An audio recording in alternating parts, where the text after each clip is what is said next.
Assalamualaikum warahmatullahi wabarakatuh. Saya Hikmal Ibrahim dari kelas 10 MIPA 5 nomor absen 14. Di sini saya akan mempresentasikan rangkuman saya yang berjudul Kehidupan Sosial Ekonomi pada Masa Kerajaan Banten. Pada masa pemerintahan Sultan Ageng Tirtayasa, Kerajaan Banten mengalami masa kejayaan.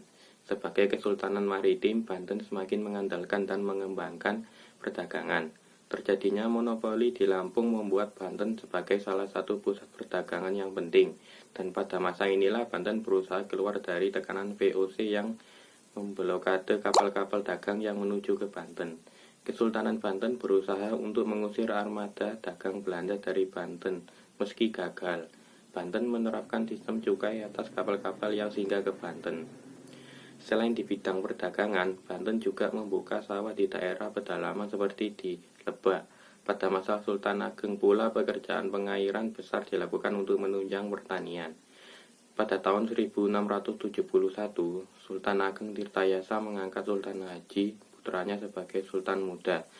Namun, Sultan Haji justru lebih mengarah ke Belanda dan Belanda lebih leluasa mempengaruhi kebijakan pemerintahan sehingga pada tahun 1682 Banten menyerahkan wilayah Lampung yang merupakan tempat penghasil lada terbesar. Apa yang terjadi dengan Kerajaan Banten? Banten mengalami masa kejayaan pada masa Sultan Ageng Tirtayasa. Siapa yang membuat kejayaan Kerajaan Banten? Yaitu Sultan Ageng Tirtayasa. Kapan Sultan Ageng Tirtayasa digantikan oleh anaknya?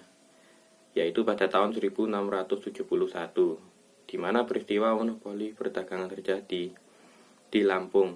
Mengapa Banten menyerahkan wilayah Lampung ke Belanda? Karena Belanda berhasil memonopoli pada Kerajaan Banten. Bagaimana Banten menyerahkan wilayah Lampung ke Belanda? Karena Sultan Haji lebih mendukung Belanda dan Belanda berhasil mempengaruhi pemerintahan Sultan Haji. Sekian dari penjelasan saya. Terima kasih. Wassalamualaikum warahmatullahi wabarakatuh.